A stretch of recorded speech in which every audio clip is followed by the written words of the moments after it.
My name is Elana Mann, and I'm one of the 2020 Visual Arts Fellows for the COLA Fellowship. The COLA Fellowship has allowed me to create one of the most ambitious sculptures I've ever made. In my work and my life, I think a lot about human communication, how people talk and listen and argue and agree. I approach the world physically through my body, which drew me to creating sculpture and performance. For the past decade or so, I've been making sculptures that amplify, create, or speak to sound. This sculpture, called the Donald Trumpet, has a gold-plated cast anus on the tip of a bronze megaphone. I'm from Boston, and I never would have imagined living here, but as soon as I moved here, I really felt like it was home. The culture of protest and of alternative ways of living is really alive here. I feel particularly inspired by those communities, by the communities that are trying to strive for social justice, to push equity, to create a better society in general than the one that we're living in now.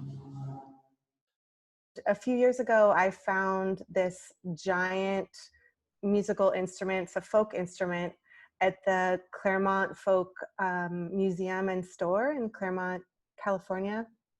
And this instrument was used in protests in the 1970s for May Day parades and other communist and socialist events.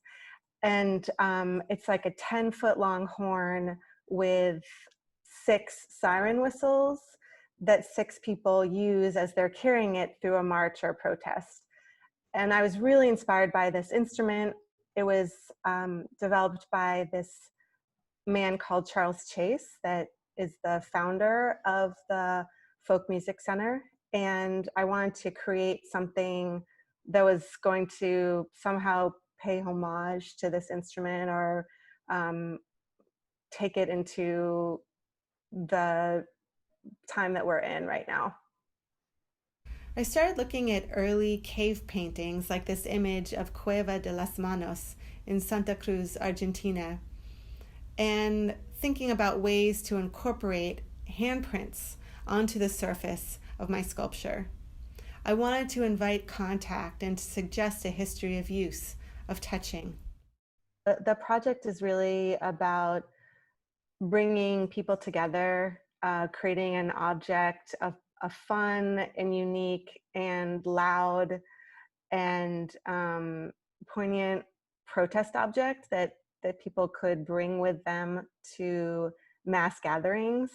Right now, it feels like the timing couldn't be worse for an object like that because we're not gathering en masse and we don't know when we will. Of course, some people are gathering en masse, like people protesting the quarantine orders are gathering. But the majority of the United States are not doing that.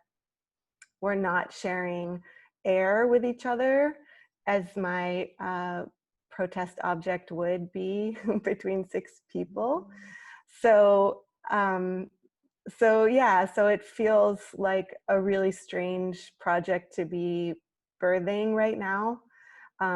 It also could be like a hopeful idea for the future of a time when we could use something like that again, and that would be a safe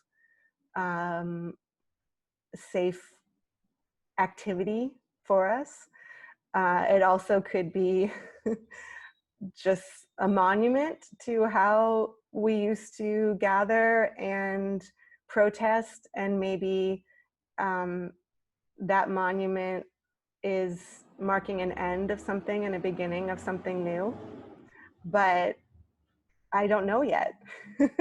That's what's so fun and weird about being an artist, is that what you're making constantly changes, and the meaning also is in constant flux depending on the time that you're in. So especially with contemporary art, you know, the meaning of one piece can change in a matter of months, like right now.